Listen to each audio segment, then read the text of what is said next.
have a rant, and it probably means it's going to take a while in a few locations. As the sun's setting, probably should start now. I hate the phrase, "Oh well, if I was there, I would have done something. I would have stood up to that ex-regime." And I hate that phrase because I have a dad who lived through the apartheid, who was born in 1949, basically when it started, and lived through all of it. Was conscripted into the army, and and I'll get on to explaining why I hate the phrase. So what? I had a father who lived through the apartheid. What's that got to do with hating this phrase? Well, it's very simple. My dad tried to stand up to it, tried to work against it, tried to do all these things, and didn't manage to, because at the end of the day, it's institutionalized, right? So you can't do anything about it.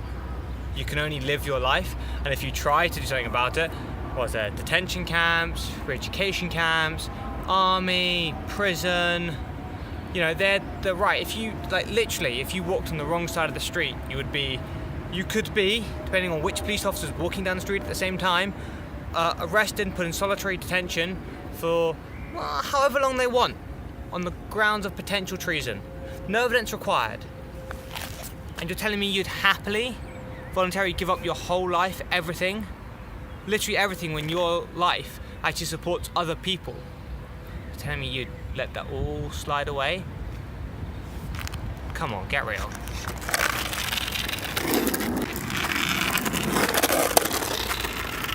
And some of you might actually genuinely do that, and I just don't think any of you actually would, to be fair, because your life is your livelihood, right? You wouldn't give up your whole life, everything, your family, if you have people under you, as in call them slaves or whatever, servants as the term was actually in the apartheid, they're actually relying on you so they can live as well. And so actually, potentially by fighting against it, you're doing a worse turn. In fact, my dad's family paid their servants more than the average of that area, and they were shunned by the community. And you're telling me you would allow that to happen? You'd have no friends, nothing at all? Just,